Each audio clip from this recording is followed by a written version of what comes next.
Good afternoon, everybody. Thank you for joining us today for our presentation on Retain Your Brain. This webinar is being hosted by Axial Financial Group and the Hartford Funds. Axial Financial is located at 1 Vandegraff Drive, Suite 500 in Burlington, Massachusetts, 01803. My name is Rich LeBranti, and I'm a certified financial planner with Axial. I'm pleased to have Mike Lynch from the Hartford Funds with us today. Mike is a managing partner in their Applied Insights Group, and he's been with the Hartford since 1993. Mike lives in Charlotte with his wife and two children. He's a massive Liverpool Football Club fan and has dreams of living in England in his retirement. According to Mike, though, this is his dream, not his wife's, so I think it's going to still take some convincing. We're thrilled to have him present on this topic of Retain Your Brain. So with that, I'll let you take it from here. Thank you, Mike. Rich, thank you very much for the opportunity. Thank you for the intro. I have to admit, I'm not that good a salesman. I haven't talked my wife into it yet, but I continue to work on her. So I'm kind of dripping on her. I'm using the drip method, but appreciate the opportunity. Thank the whole team at Axial. And we know it takes, a lot of people to put this together. And folks, thank you most importantly for taking some time out of your day to hopefully learn a little bit more about certainly an important topic. So I applaud you for carving off a little bit of the time to think about yourself and think about your brain health. I know it's not something we talk about that often, and I think, especially from an investment or from a retirement perspective or whatever, we often think about and talk about investment sides and thinking about investment health and making sure you're not going to outlive your money. But one of the challenges is we certainly want to think about our physical health and then, more importantly, our brain health. So we at Hartford Funds have a unique relationship with MIT, as you know, the Massachusetts Institute of Technology, but specifically an area called the Age Lab. Now, it's run by a gentleman named Dr. Joe Coughlin. It's a lab housed in MIT's campus, and they study aging, and they study all aspects of aging, whether it's housing, transportation, healthcare, whatever the discipline. Dr. Joe and the team are on top of it, and they're doing the research. Well, quite often they've been coming back to us saying, we continue to see that more and more folks are living longer in retirement. The focus is we want to make sure we're living better, right? If we're going to get additional years, we want to be able to enjoy those. So from an investment perspective, we want to make sure we're covered, but certainly from a physical perspective and from, more importantly, a mental health perspective, we want to make sure that we have the availability, resources. If we have some challenges or some needs, or maybe it's a family member, we want to stay on top of it. At the end of the day, we're firm believers at Hartford Funds. Your most important asset is your brain. It controls everything.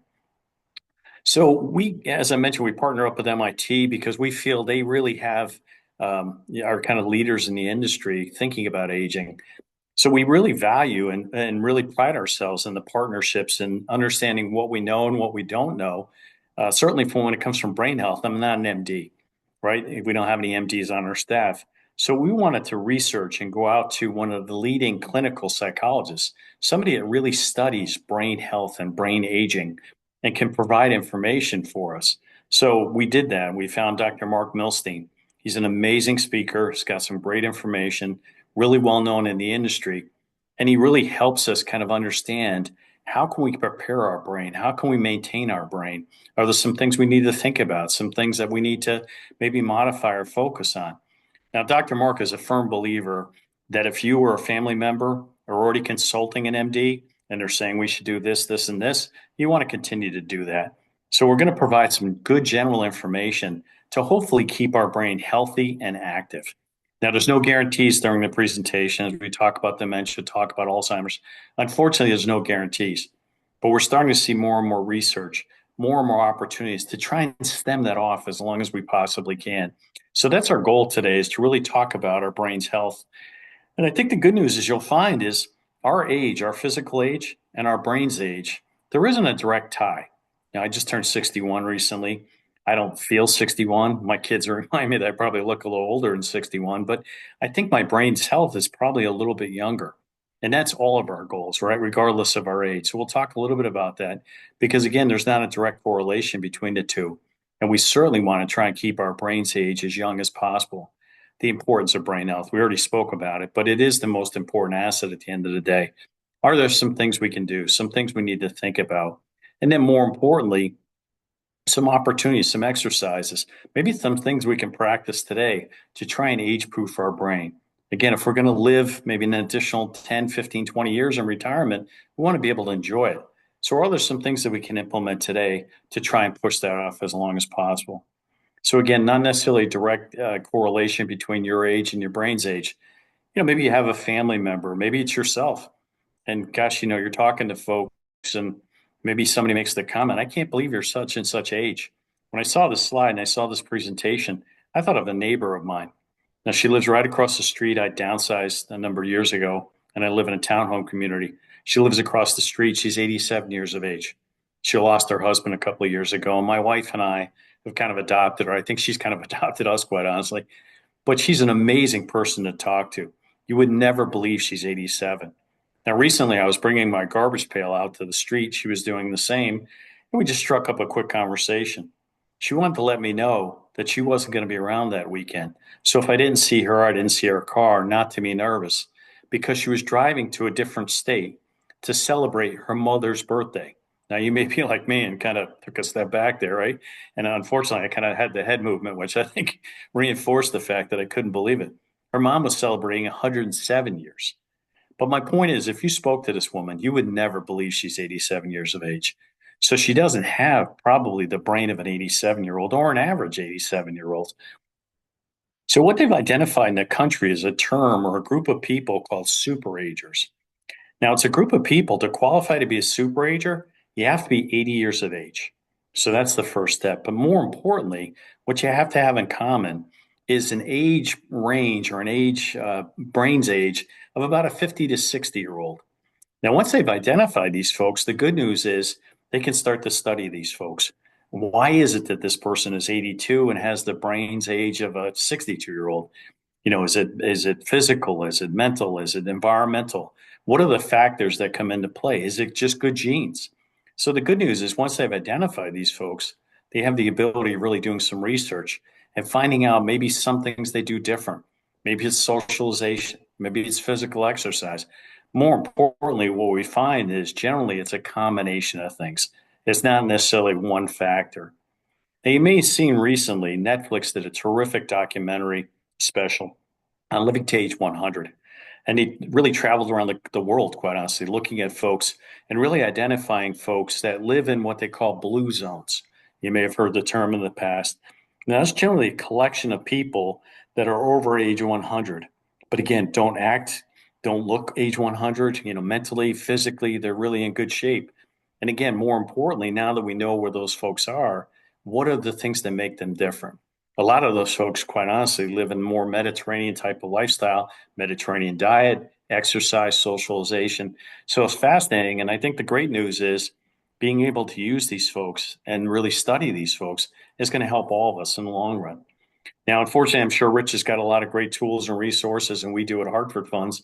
But unfortunately, we don't have a brain calculator. I wish we did, right? We'd be the first ones that had one. We'd be doing pretty well. So it's really difficult to kind of measure the brain's age. But some of the exercises that they've done, and Dr. Mark is a big fan of going through some of these, is to maybe think about how well you manage your day.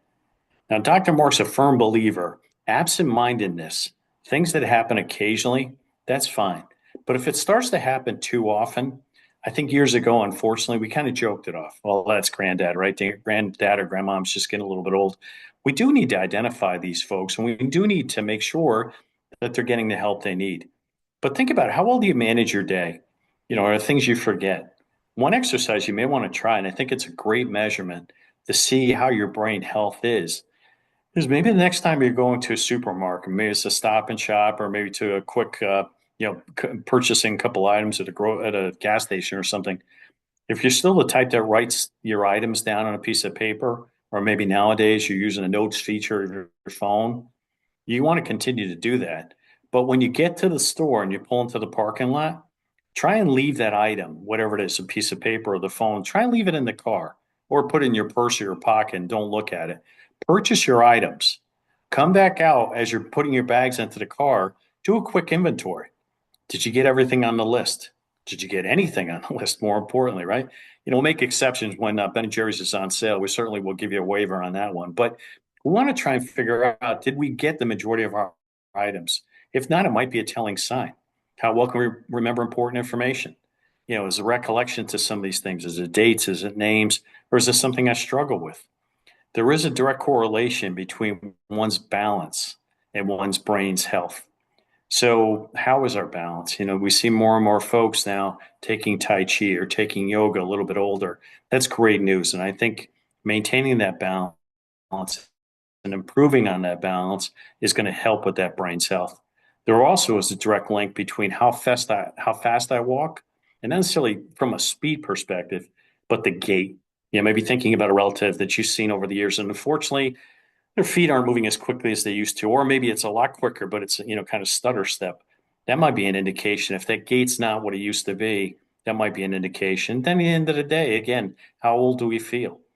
I think this generation and future generations is going to live a lot longer, a lot healthier, a lot more active than prior generations.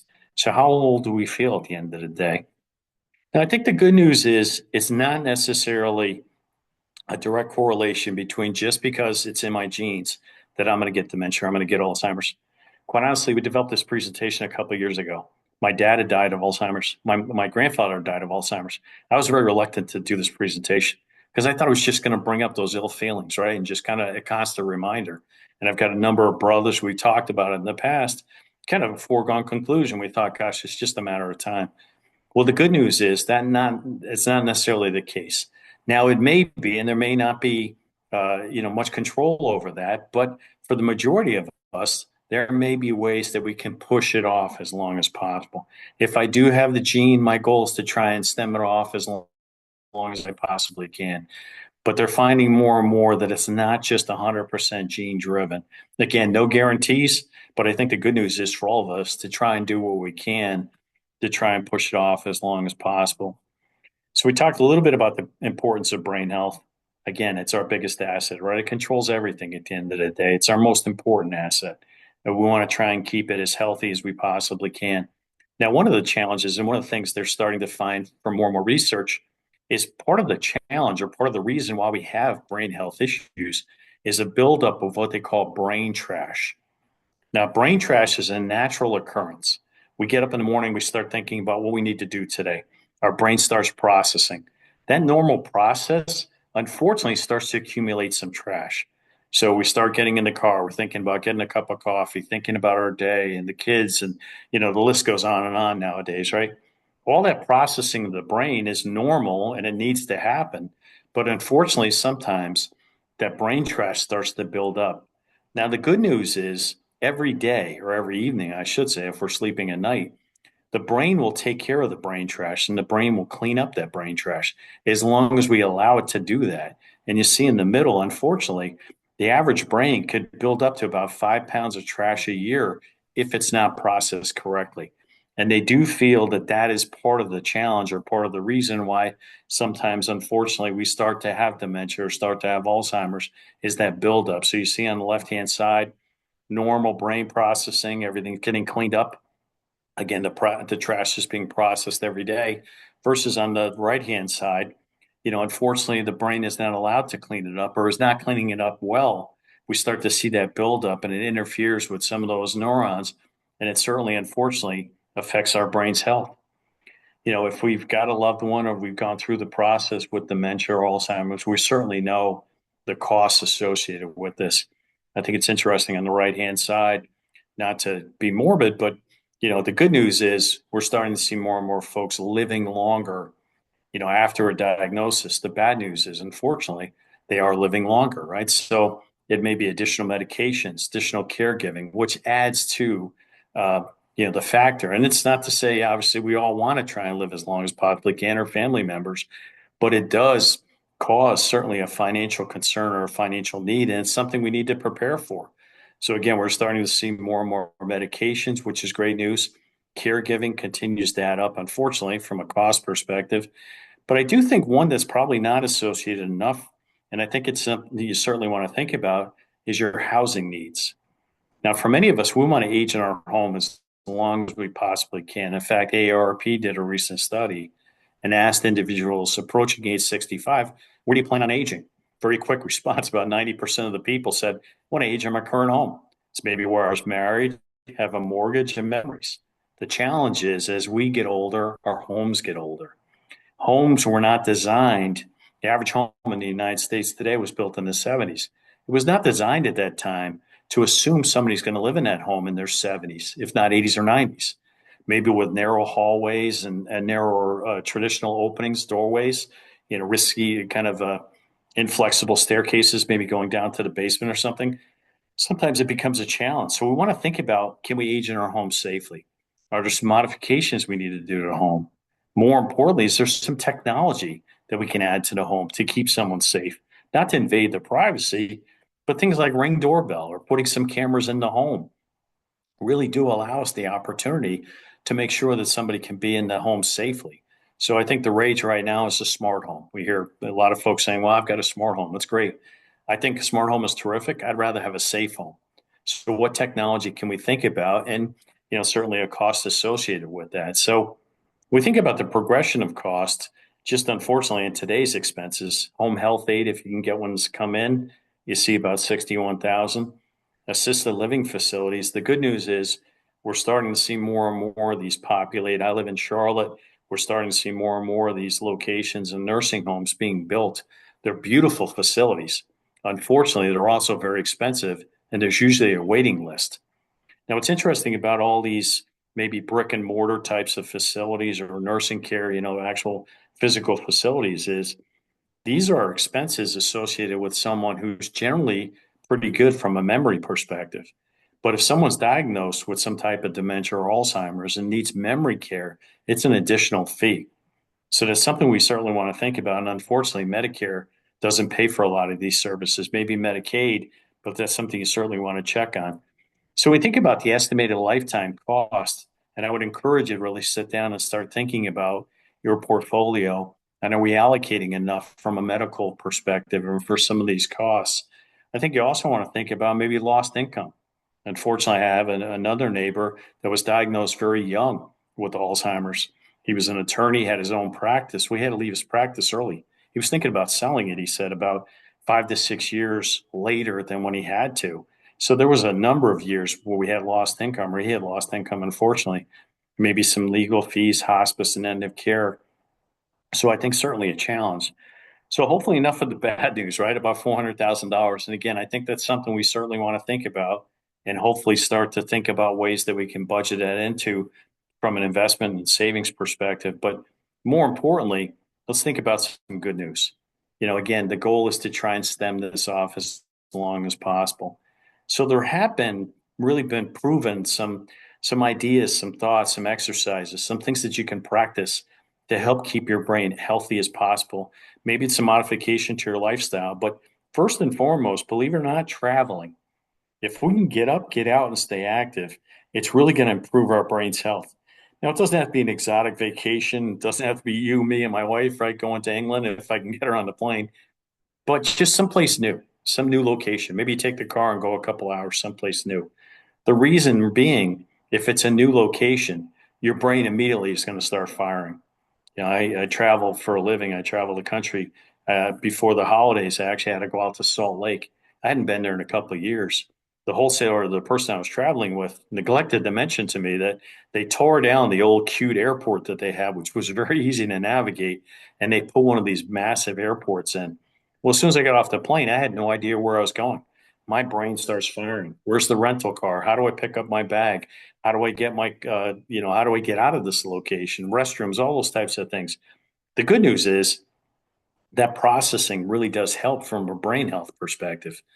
Maybe it's something as I'm approaching retirement or I want to start doing now, volunteering, being around maybe younger generations. It causes your brain to really fire and it causes your brain to really kind of get into overdrive, which is great. For many of us, we may want to continue to work in retirement, which I think is terrific. From a brain health perspective, I think we'll be rewarded in that. Hobbies are certainly something that's important as well. But I think the most important is socialization. Making sure we have a strong social network, especially if we are thinking about retirement and, maybe not too distant future. Who are we going to spend our time with? Because the challenge sometimes, and you may have family members that have had this in the past, if they don't have a strong social network, when they enter retirement, they may stay back a little bit or pull back a little bit. They may spend more time in a chair in front of a television than they ever did before. Well, that really is not helping from a brain health perspective. There really are some great strong ties between socialization and brain health. So Dr. Mark has put together some tips and some ideas on how to age-proof your brain. I will say they're not very complicated. They're not very challenging. I would encourage you to maybe adopt a couple of these things. I think it's rare that someone says, hey, I'm going to change my lifestyle 180 degrees and I'm going to implement all these things. But just think about what you're doing today and maybe modifying or changing a couple things to, again, hopefully improve your brain health. First and foremost is getting a good night's sleep, right? What a great way to start. There is a direct tie. And again, I mentioned brain health and brain trash. The brain will clean up this brain trash every day or every night, provided it's allowed to. So once we go to sleep, our brain kind of goes in overdrive and it starts cleaning up all the processing materials that have kind of been incurred during that day, if it's allowed to. So we want to make sure we try and get a good night's sleep. One of the keys, and Dr. Mark has really noticed, there's a difference between sleeping maybe in a bedroom and sleeping in a bedroom that's truly dark. Now, many of us may say, gosh, my bedroom's already dark, right? And if we get up in the middle of the night, do what we need to do. We certainly need to be safe. But is there maybe some blackout curtains we can put on on the windows? If we've got a television in our bedroom, I guarantee if you turn off the television, there's probably a red light that emits. Got our phone by our bed, maybe another light. Those really interfere with our sleeping. So can we really get a true restful night's sleep in true darkness? More importantly, if we are having trouble getting a good night's sleep, we may want to think about when we're triggering our internal sleep clock. All of us have a sleep clock, an internal sleep clock. And generally, the goal is to try and start that clock, that countdown, as early as possible. And that's also generally triggered by getting up in the morning and getting outside and getting some fresh sunlight. So if we can walk the dogs, get the paper, it doesn't have to be a long duration. But the good news is the earlier we start, the countdown clock begins. And if we can, and I know every location is different, but certainly want to try and chill out as much as we can, right? Or try and turn the temperature down. So I always think of this, and certainly with sleep apnea, it's now the time to maybe make that appointment and talk to someone if we're not getting a good night's sleep. It's going to help, really from a physical perspective, but it's also more importantly going to help from a brain perspective. Talked a little bit earlier about those blue zones and those folks in that Mediterranean lifestyle. There really is a direct correlation between your gut and your brain, right? What we put in our body, how it affects us physically, and more importantly, mentally. And again, I think there's some things where we can just modify. One of the things I thought was interesting when they looked at the blue zones, a lot of these folks, especially over in Italy and other countries in the middle, Mediterranean, really their kind of focus of their diet, if you will, one of the core things was extra virgin olive oil. You didn't see much butter, everything's olive oil. And that's been proven over the years to really help, implementing some fruits and vegetables, maybe adding some fish to our diet, some nuts continue to help and improve, beans. And again, I don't think it's something we have to change 180 degrees, but there's some things we can add, a couple things that we can maybe modify. And maybe looking at some of the recipes that we're using today, can we make them a little bit healthier? Can we do some research and maybe talk to some healthy chefs or, whatever the case may be, but it's certainly worth our time. Stress, I think, is something we certainly want to think about and manage. So what's interesting about stress is there is a good amount of stress and then unfortunately a bad amount, right? Or an unhealthy amount. We have to have some stress in our life. It tells us we're alive. The challenge is what's that healthy amount? How do we manage that? And how do we find that right amount? I think one of the things, and again, focusing on a stress level is how well am I managing some of that stress? If it's been a stressful day, if it's been a challenging week, maybe breathing exercises, kind of putting things in perspective. Now, I have to be honest with you. I saw this slide. I'm thinking, oh gosh, not another breathing. I thought at 61, I was breathing pretty well. But I will say, like many things, I've been wrong over the years. I started implementing this about 6 months ago. And the idea behind a breathing exercise is to breathe in for a certain duration. It's 3 seconds. Hold that for 3 seconds. Exhale for 3 seconds. And then pause for 3 seconds. And then recycle that a few times. And try and kind of implement that in your day. The Navy SEALs practice exercises like this, breathing exercises, to kind of reduce the stress and calm them down. I think if it works for them, it's certainly worth an opportunity, right? I want to think about maybe changing your perspective. We all live in communities, unfortunately, where there's transportation issues and travel issues. We can get frustrated by that, or maybe we can, if we can safely, put on a podcast, catch up with a family member, right? Safely, hands-free phone kind of thing. And I think there's another opportunity, and thinking about the rose, the thorn, and the bud is focusing on maybe something positive.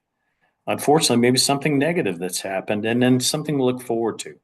So the rose is that positive experience. Think about maybe in the last month or two, was there some kind of maybe retail experience? Somebody went out of their way, really helped you, did a great job. That's something we want to focus on, and we kind of remind ourselves of that. I do think we need to focus on negative sometimes. Was there some type of challenge, an argument, some type of situation, right? Somebody cut you off, whatever it was. More importantly, could I have done something different? So really kind of taking a step back and really thinking about it and thinking, was there something I could have done differently, or was that out of my control? And then last but not least is the but, something to look forward to. Maybe it's spring break, maybe it's your kids getting into, acceptances in the school or whatever it is. Something to look forward to, something to really focus on. And I think that helps manage our stress level. Getting moving, probably no surprise, right? But getting up, getting out, and staying active mentally, physically is so important. And thinking about what types of exercises, sometimes unfortunately, we have good intentions, right? And all of us, kind of have the New Year's resolution. Hopefully, they're continuing to grow and continuing to be successful. Sometimes where they fail short is maybe a visual reminder can help. If I pack my bag the night before and leave it by the door, it's a reminder that I do need to go to the gym.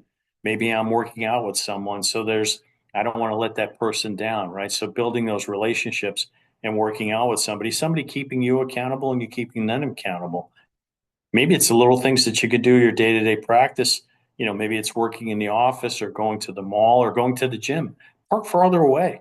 It's amazing to me how often you go by a gym and all the front rows are packed, right, parking wise, and then a couple rows back, it's wide open. It's an opportunity for me to cut down 5 or 10 minutes in the gym by just walking a little bit farther, and more importantly, finding something you enjoy. Again, maybe it's the Tai Chi or yoga. Certainly, having some type of exercise in our practice. I think cross-training our brain. We talked a little bit about continuing to work, thinking about hobbies, volunteering our time. I think all those are really going to help us in the long term as far as getting our brain to kind of fire a little bit. Learning something new is really going to get our brain going. So trying something different from a physical perspective, maybe it's learning some type of musical instrument or song or whatever. Trying something, trying a hand at something new, reading a new book. I think the most important, I talked a little bit about it though, but there is a direct correlation between a strong social network, really making sure that you have connections. And I think unfortunately we tend to find there's a difference between males and females as far as strength of one's social network. Females, generally speaking, enter retirement, enter that next phase of life with a very strong social network.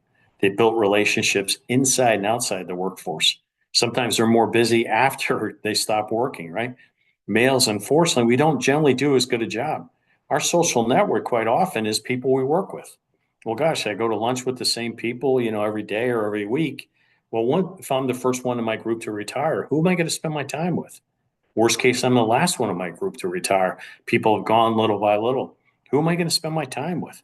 We want to make sure, again, that we're keeping our brain active and healthy. And I do, not to minimize the pandemic, but I think the pandemic has almost been a mini retirement exercise. And we've seen a difference. And I've talked to quite a few family members, friends, I think even myself, where folks have, as horrible as it was, thankfully we had some technology, right? So we were doing Zoom coffee hours or Zoom happy hours, just catching up with family and friends and making sure they're interacting.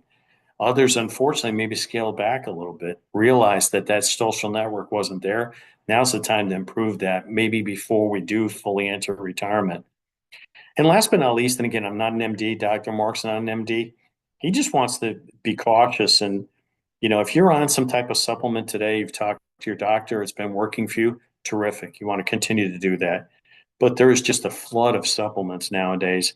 And I think, unfortunately, the FDA does not regulate the majority of these. Some are terrific, but some also have some fillers that maybe are not so great. So again, if it's something that works for you, you've tried it out, you've consulted your doctor, and I think that's one of the keys as well, is making sure you include your doctor in this recommendation. I did a face-to-face seminar not long ago, and a woman came up to me afterwards and said, she was glad I mentioned about supplements and being cautious about it. She had just gotten out of the hospital. She was hospitalized for a week. And I'm thinking, oh my goodness, what in the world happened? She said, well, I saw an ad for a supplement and I thought it was a great idea and I took it. I didn't mention it to my doctor.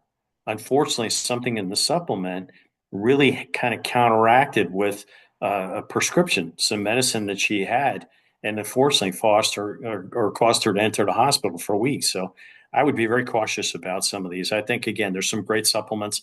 Make sure it's good quality ingredients in those supplements, but just be cautious of that. And again, consult your doctor before you do anything. So as I kind of wrap this up, again, for all of us, our goal is to really try and keep our brains age as young as we possibly can. Whether it's close to our age or under our age, right? We want to try and focus on that. Maybe go through some of those exercises to give you an idea, give or take an approximate about what your brain's age is. Again, the importance of brain health. I think we've mentioned that quite a few times, but it is our most important asset.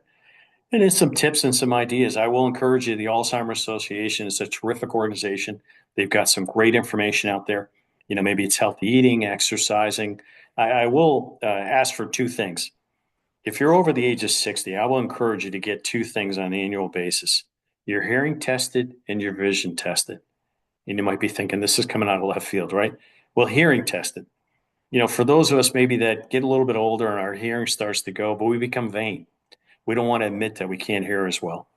Are we as open to going with a spouse, maybe to a restaurant, going with some friends to a new show? Or are we probably going to scale back a little bit? Again, think about that risk of isolation and socialization.